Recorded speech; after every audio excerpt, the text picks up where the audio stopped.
Jim Kochan, obviously it's a big week because it's a Fed week. So will the bond market survive the series of Fed rate hikes that everyone's expecting? Oh, I think it'll survive. It's a beginning of a process that the bond markets have had plenty of time to prepare for.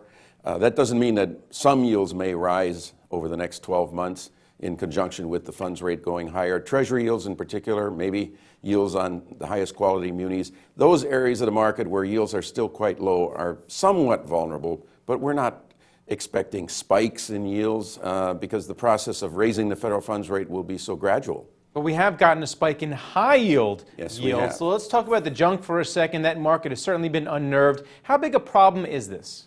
Well, it's a serious problem for investors who are in high yield bonds, but it's not a broad-based problem. The biggest increases by far have been in that triple C and weaker credit sector.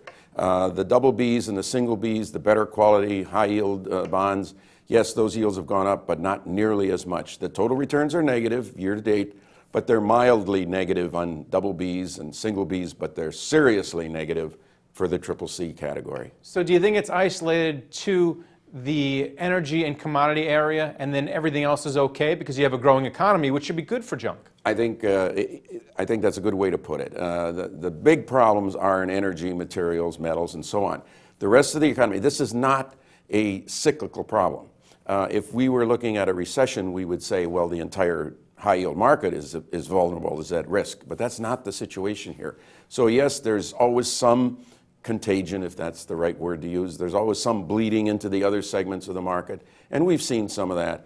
But it's our view that those segments of the market, double Bs, single Bs, the credit situation is okay because the economy is still growing, as you just said. All right, and a growing economy is good for muni bonds because you have these municipalities and they're getting their balance sheets in order. Munis have been fairly sturdy, solid returns this year, except for Puerto Rico, which is its own problem. What about 2016? What's your forecast? Well, you're right. The municipal market has the best total return to date of any of the domestic markets, excluding high yield, which would be Puerto Rico, like as you just said. Going forward, I think those yields will go somewhat higher.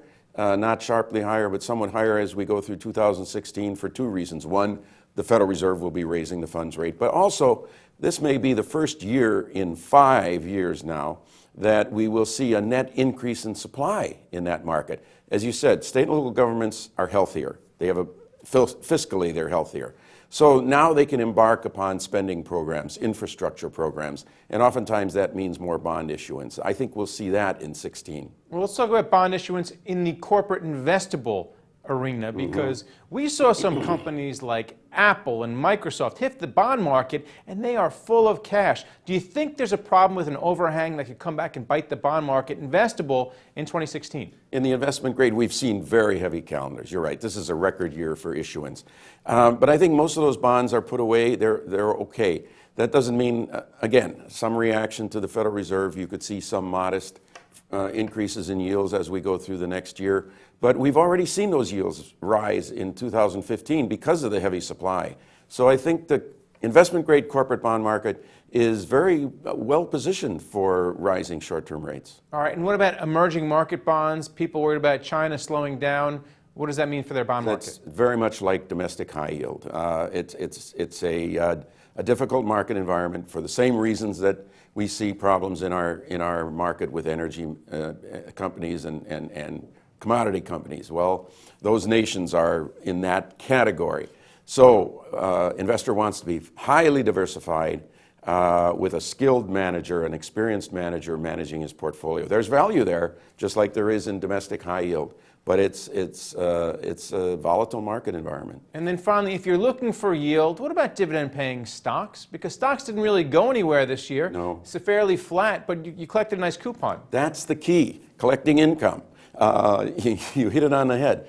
And whether it's in the bond market, in those segments that throw off better income, or in equities, those segments that throw off better income, and you keep compounding that income, I think that's an excellent strategy. It's worked for the past 5 years, even in a difficult market environment for bonds, or very low yield environment for bonds, I should say.